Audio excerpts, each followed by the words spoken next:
Bismillahirrahmanirrahim. Assalamu alaikum. I welcome you all into the video session of Cantab Publishers. Before going into the topic, let's make sure कि आपके पास general science की book grade 2 की मौजूद है और बहुत अच्छा होगा अगर आपके पास वर्क बुक भी हो, क्योंकि सारे वर्कशीट जितने कॉन्सेप्ट्स हैं, एक्टिविटीज हैं, ये सारी की सारी साइंस वर्क बुक में दी हुई है और इसके अलावा समर पैक भी अवेलेबल है। अगर आपके पास हो तो जितना समर वेकेशन टास्क है वो आप इस बुक के अंदर कर सकेंगे।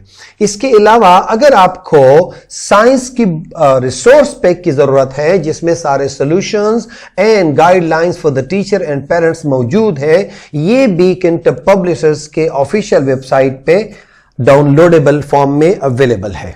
Dear students, we are going to start the topic major parts of plant. Before this we studied about different types of plants and what plants are doing for us. Now we will see that what are the major parts of plants. तो सबसे पहले that is root, number 2 stem and number 3 leaf. तो प्यारे बच्चों, सबसे पहले आपको याद होने चाहिए फिंगर टिप्स पे root, stem and leaf. Now we will see कि रूट का क्या काम है, स्टेम का क्या काम है और लीफ का क्या काम है। Just have a glance on the text and then we will go towards lecture. Root is the underground part of the plant. It acts as a straw which absorbs water from the soil.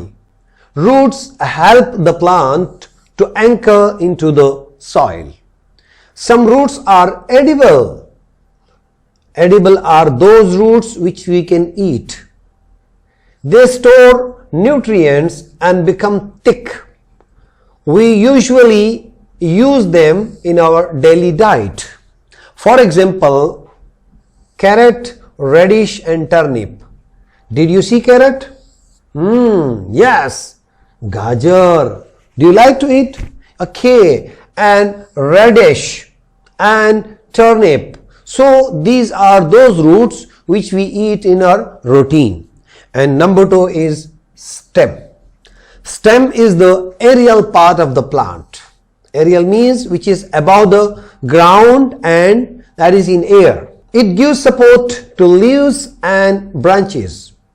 It carries water and nutrients from the root to the other parts of plant.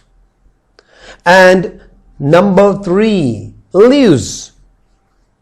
Leaves is a plural of leaf.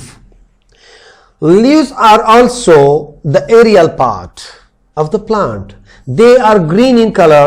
They make food for the plant in the presence of sunlight. They have midribs in the center.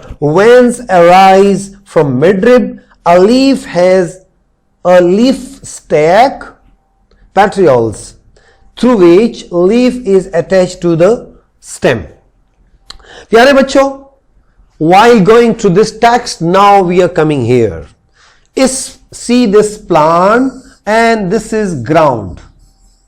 You see one part which is underground, जो जमीन के अंदर है। Dear students, जब यहां seed हम grow करते हैं इन्हीं सॉइल में, तो एक पार्ट नीचे आने शुरू हो जाता है। जो पार्ट नीचे जमीन में आता है इसको हम क्या बोलते हैं? इसको हम बोलते हैं रूट। और जो पार्ट ऊपर चलने लगता है ये इसको हम शूट भी कहते हैं। और जब ये एक प्लांट बन जाए तो इसको हम क्या बोलते हैं? इसको हम बोलते हैं स्टेम। माय डियर स्टूडेंट्स, इस स्टेम के एंड पे या बिल्कुल मिड में भी हो सकता है, हमें ग्रीन कलर के कुछ मटेरियल्स नजर आते हैं।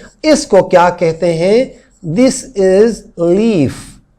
डियर स्टूडेंट्स, रूट्स का अलग काम है, स्टेम का अलग काम है और लीफ का अलग काम है।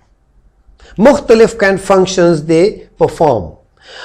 सम ऑफ द प्लांट्स इन तीनों के अलावा, यानी 1, 2, 3, कुछ पौधे, कुछ प्लांट्स फ्लावर भी रखते हैं। Flower is a essential part of plant, very important part of plant, but this is not the major part of plant. The major parts of plants are the three. Number 1 root, number 2 stem, and number 3 leaf. Now let's see that what is the function of these roots. You know, underground पानी होता है और roots क्या करते हैं, ये straw की तरह होते हैं, इनके अंदर पानी आ जाता है, एब्जॉर्ब कर लेते हैं और ये पानी, ये भी स्टेम स्ट्रॉ की तरह उसके अंदर नीचे से ऊपर जाता है। और आपको पिछली क्लास में मैंने बताया था कि सन रेज पहुंचती हैं पौधों के, प्लांट्स को, तो ये जो इनको सनरेज आती हैं, सनरेज की मदद से नीचे से पानी जाता है और ये जो ग्रीन पार्ट है मेरे प्यारे बच्चों, एज आई स्टेटेड अर्लियर, इसमें एक केमिकल होता है जिस केमिकल का नाम है क्लोरोफिल।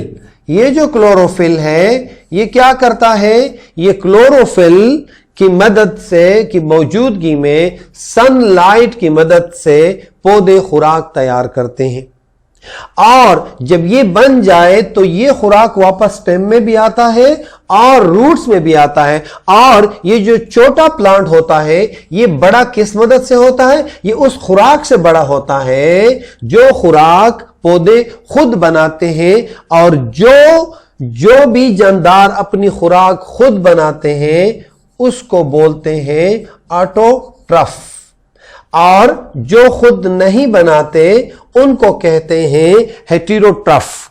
तो प्यारे बच्चों, प्लांट्स आर ऑटोट्रफ इन नेचर, वो अपनी खुराक खुद तैयार करते हैं और उनके प्लांट्स खुद भी उस खुराक को इस्तेमाल करते हैं और हम भी उससे लेते हैं। Coming towards the structure of leaf, ये लीफ है मेरे प्यारे बच्चों, दिस इज पेट्रियोल या लीफ स्टेक इसको बोलते हैं।